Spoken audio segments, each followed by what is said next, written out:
olha só que interessante, temos uma novidade aqui que mistura dois mundos, né? A Unburnic, que a gente conhece bem, claro, pelos portáteis para jogo retrô. Sim, aqueles clássicos. Isso. Então, parece que eles estão dando um passo inesperado, entrando na onda da inteligência artificial. IA em portátil retrô? Curioso, no mínimo. Pois é. E isso está chegando assim via atualização de software, sabe? Para alguns modelos específicos que rodam Android. O RG Cube, RG406V, RG406H e também o RG556. Ah, entendi. Só os baseados em Android. Faz sentido. Exato.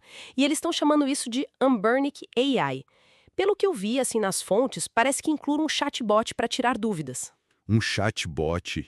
Ok. Sim, bem curiosa para entender onde isso se encaixa no mundo retrô, sabe? Ok, vamos analisar isso mais a fundo. Exato, a curiosidade é válida. O que é fascinante aqui, eu acho, é que apesar de algumas funções parecerem meio genéricas, né, tipo coisa que a gente já vê em celular, Sim, sim. a Ambernic tentou, ou pelo menos está dizendo que tentou, incluir recursos com um apelo mais direto para quem joga nesses aparelhos. Não é só tipo colocar IA por colocar, entende? Certo, entendi a intenção. E qual seria então o carro-chefe disso para os jogadores? O que mais chamou a atenção? Olha, pelo que circulou, a função mais comentada é a tradução de texto em tempo real, e falam em compatibilidade com 11 idiomas. 11 idiomas? Nossa! A promessa é grande, então, tipo, poder finalmente jogar aqueles games japoneses, chineses, cheios de texto que nunca tiveram tradução oficial. Exatamente essa é a ideia. Aí ela leria o texto na tela e, pá, mostraria a tradução ali por cima. Uau, parece quase mágico. Parece, né? Mas aí entram as dúvidas sobre execução. A própria fonte original da notícia, o site Liliputin, já levanta um ponto. Qual? É que a comunidade de fãs, bom, ela já fez um trabalho incrível ao longo de décadas, né?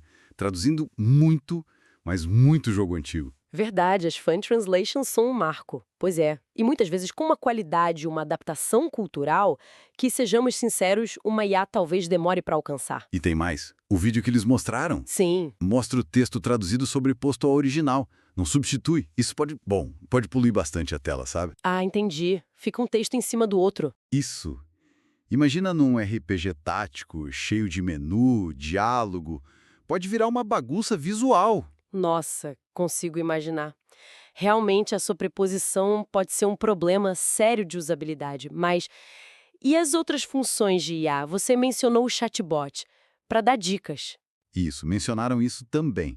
A ideia seria tipo, você tá travado numa parte, num puzzle, num chefe, aí perguntaria pro chatbot. Hum, pedir dica para IA num jogo antigo. Não sei, não quebra um pouco aquela experiência retrô de se virar, descobrir na marra? É uma ótima questão. Acho que a utilidade disso vai depender muito de cada jogador, né? Alguns podem achar prático, outros vão sentir que tira a graça. Faz sentido. E ainda tem o tal chat de voz com IA. Para ser honesto, a aplicação disso em jogo single player antigo é ainda mais nebulosa para mim.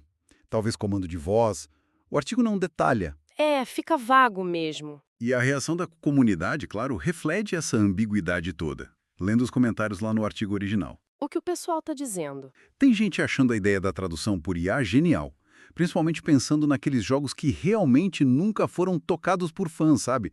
Nichos bem específicos. Sim, sempre tem aqueles, mas tem outra visão interessante também. A de que essa função de tradução talvez beneficie mais o mercado chinês. Chinês? Por quê? Porque talvez, lá na China, a disponibilidade de traduções feitas por fãs para jogos ocidentais ou japoneses seja menor do que a gente tem aqui no Ocidente. É uma hipótese, né? Olha, faz sentido essa leitura de mercado.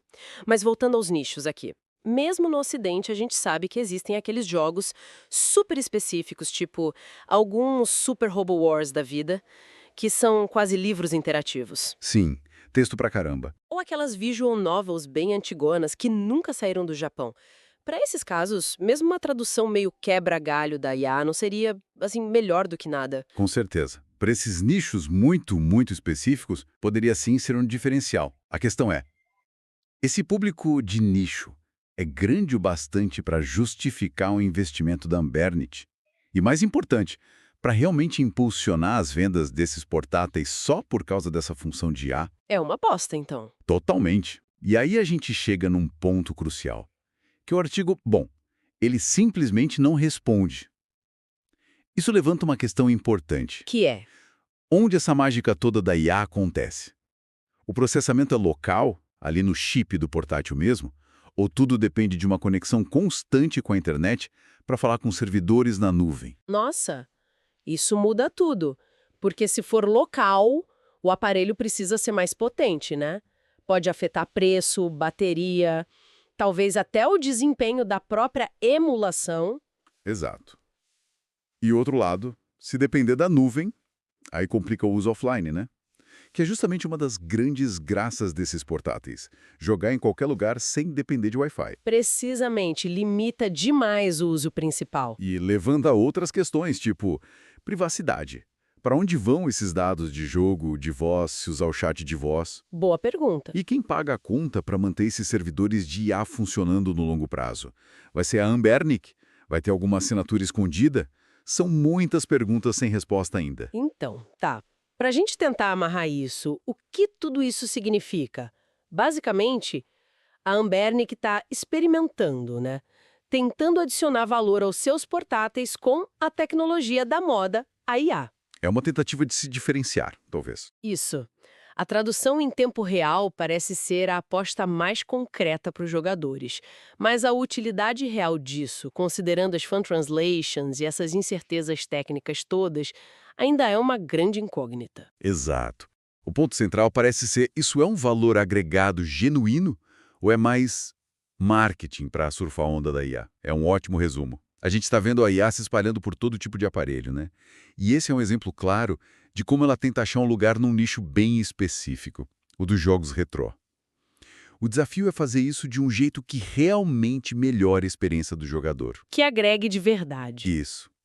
Em vez de só adicionar complexidade ou pior, criar dependências que ninguém queria, como essa possível necessidade de estar sempre online. Pois é, isso deixa a gente com uma reflexão final, né? Pensando que a alma desses portáteis muitas vezes é a simplicidade, o acesso offline àquela biblioteca gigante de jogos antigos, a preservação da história dos games, qual o impacto real de adicionar funções de IA que podem exigir conexão constante? Isso não muda um pouco a proposta fundamental desses aparelhos? Muda sim. Será que o futuro do retrô é estar sempre online? Fica aí a pergunta no ar.